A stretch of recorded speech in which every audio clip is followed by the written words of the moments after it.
Hey guys, I wanted to do an update video today since I'm sitting over here waiting for Joshua and Jiraiya to come out of the dentist. Jiraiya is having his teeth cleaned and Joshua is experiencing that because usually it's been Kayla doing the appointments, and so he's kind of doing stay-at-home dad thing right now at the moment, and so he's getting those kind of experiences right now. But wanted to do an update. I do have a lot of video clips that I haven't put together and made a video. I've been going through again a lot of stuff. To begin with, I currently have and I don't want to be narcissistic, I'm just giving you guys an update about why I haven't been putting any videos about up on the channel. But you know, some people that are attached to my channel know about these things, and they pray, and they know that when I'm coming on here, I'm not trying to be self-centered or narcissistic. I am just simply letting everyone know what's going on, why I haven't posted videos, and hiking and doing all this stuff. It's been pretty much a non-stop, constant thing. But first of all, I'll just start where I can think and go back. So right now I have an eye infection. Both my eyes are infected and can't wear contacts right now. And that had been going on for over a month, and I just wasn't aware of what it was because I thought it was allergy issues. But it just progressively got worse. And I have a headache right now, is why I'm like scrunched up, but that's just gonna have to be something I deal with till it gets better. And so I just came out of a 2-week stretch of very intense pain on painkillers and stuff the whole time. I couldn't drive, lots of steroids, lots of antibiotics. I had a wisdom tooth that was down into my jawbone, and it had gotten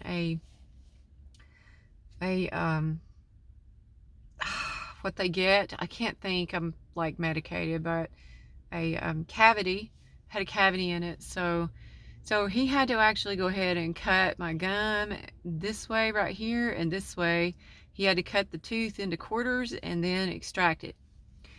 So I basically had a surgery. Then he put stitches in it, which I was told later that by the doctor I saw yesterday that he should not have done that in his office. I should have been sent to an oral surgeon for that. I'm not sure the purpose for that, other than maybe him trying to save me money or something. So I went through a 2-week stint. I got dry socket, and I was in an immense, just unbearable pain. Just talking about it makes me want to cry right now, because it just took over my life. So I went through that, and prior to that, Jack, the person that I gave my kidney to, I have some videos of him working on my brakes on Larry. Jack passed away. It's hard to talk about.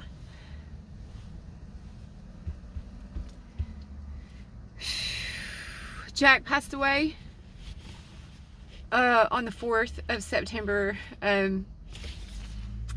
He had, I don't know if I told you guys, but he had an emergency pacemaker put in and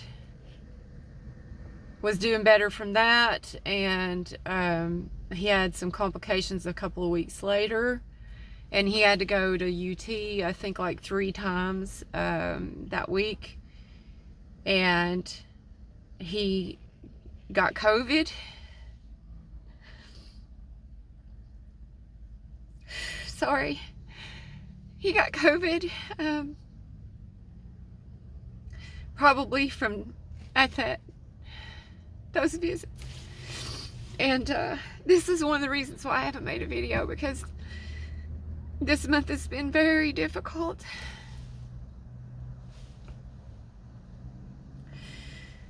Because, you know, when Jack passed, my kidney went with him, and I know that's probably not something that people can understand unless you have been a donor or whatever, but it's like witnessing a part of yourself passing. So it's just kind of like a psychological thing for me. But I look at the fact that he had 3 years with Sandra, and I knew when Sandra passed that it wouldn't be too long before Jack passed as well, simply because of their closeness. And, well, there's some other things too. So, like a week and a half, actually it wasn't a week and a half, I take that back, I think it was like a month and a half, I'm sorry, before he passed, I had a dream. I was standing with God in a garden, and God does actually have like a white beard and white hair, but I didn't see his face, but I did see that about him. And he was talking about Jack. He said he was so proud of him that he had gone back to church, that he was going back to church, and that he was seeking the Lord. And he said, I can't wait to bring him here to rest. I can't wait to see him. And when he said that, I knew he was saying that he was going to bring him to heaven. And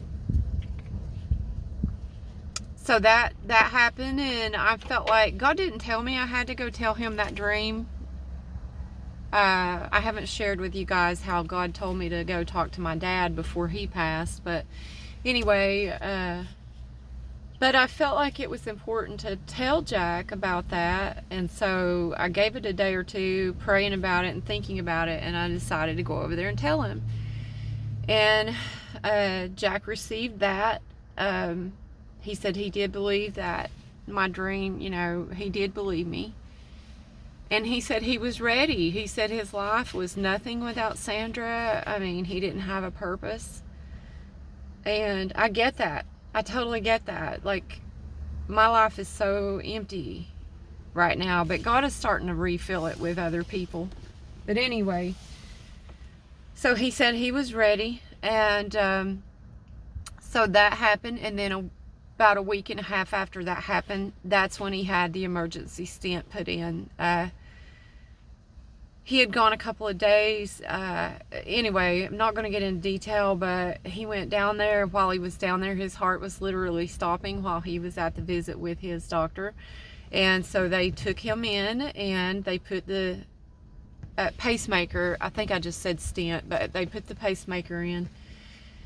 And then Jack felt better, and he came home. When he came home, he called me, and that's how I found out. He was down there, I think, 3 days or something. So I immediately came over, and actually I came over there then, and he said, he told me that once I have this put in, I remember him doing this, once I have this put in, I'll be fine. And I just sat there, and I didn't even think about it, but I was sitting there shaking my head no, because I knew. And inside of me, I was like, God, I don't want to discourage him to death, for goodness sake. You can discourage somebody to where they just don't even want to live. But I said, Jack, I know what God told me. And then later that week, I had another dream, and I'm not going to share that one, but I did share it with Jack, and it was basically confirming, you know, that he was going to go, and I told him about it. So then, anyway, a couple more weeks passed, maybe 2 more weeks passed, and we visited, we went over there, checked on him, went over there and all that, and I was under orders from Sandra. She had bought this box of, I think it's like Donut Shop or something, coffee. And she said, when she was about to pass away, she said, make sure you come over here and have coffee and sit with Jack. And I said, I will. And she said, I need you to drink the rest of that. so it doesn't go to waste. So I never did finish that box. But anyway, it's probably still sitting over there. But up until Jack passed, like, he was putting up plywood in a sunroom on the ceiling. That's how tough he was. And he wanted to make sure that that house was ready for his sons. Like, they weren't even there helping him. And I can't say much about that, but everybody's got reasons and stuff. But, you know, he was doing that up until he got COVID. And his brother was just a trooper. His brother was taking him to all these appointments, even when he had COVID. Like, he was taking him to everything, and he was just being there for him. But he got COVID, and I talked to him, and I told him I'd bring groceries over and sit on the porch, and he said he was fine. And I waited a day or so, and anyway, the next time I called, I thought I was talking to Jack, but I was actually talking to his son. I'm spending a lot of time telling you guys about this, but heck, it may help someone. So I was talking to his son, Heath, and I thought it was Jack, but it wasn't. And then Heath told me. And here's the weird thing. So I talked to Jack the day before. No, I didn't talk to him. Anyway, the next day I called him after I talked to him. I called him and there was no answer, and it went to answering service, and I told him, hey, it's me. Let me know you're okay. Well, I was out when I called, and I told Thomas, I'm gonna drive by there. I just want to make sure he's okay. So I drove by there.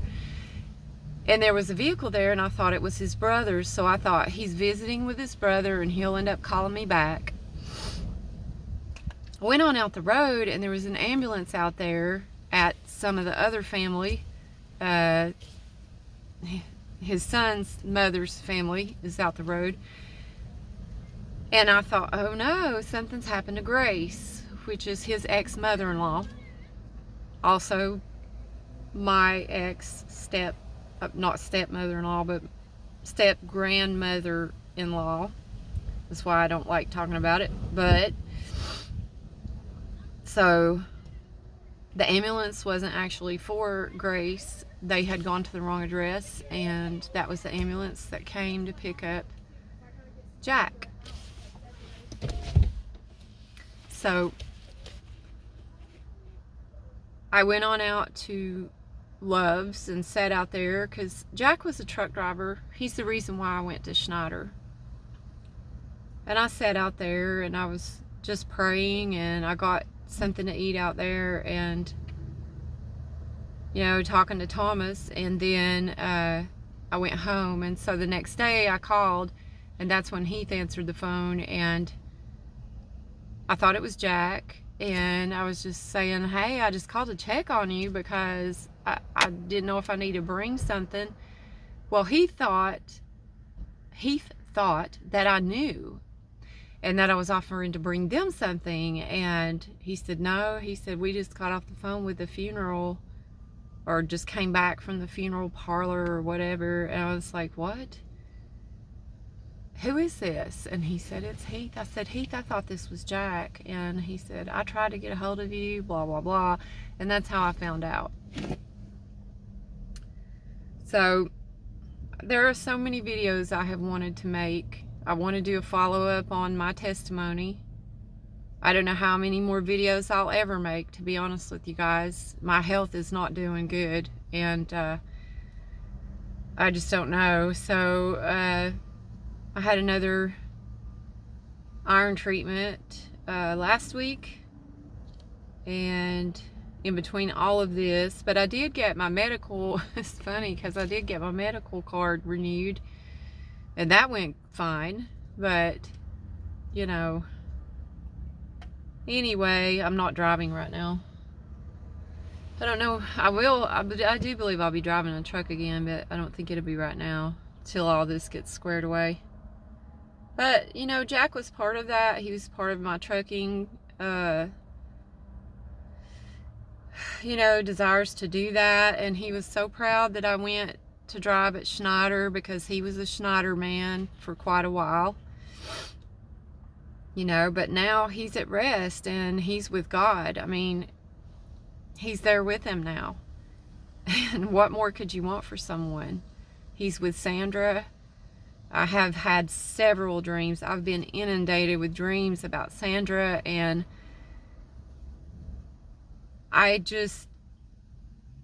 grieve in the dreams, but I try not to grieve right here in this place, because it's excessive, and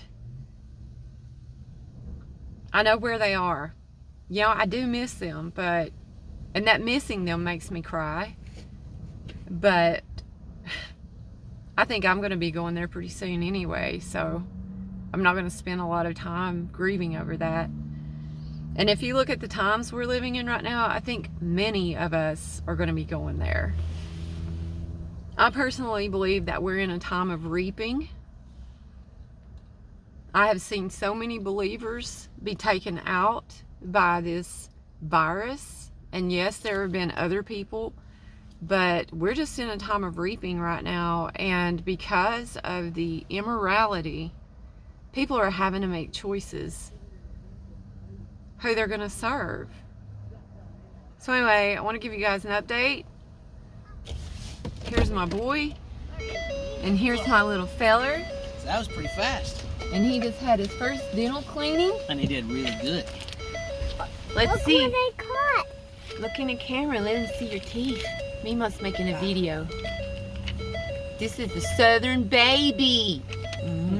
Mima's baby. So I'm gonna hop off here and I'll talk to you guys soon. It's not another candle though, is it? Yeah. No, that's another candle. That's Joshua's channel name, Another Candle. And Jiraiya always says, it's another candle, don't you? Yeah. This truck, this is Jiraiya's truck, isn't it? And now it's Mima's. But it's Jiraiya's truck. I'll talk to you guys soon, guys.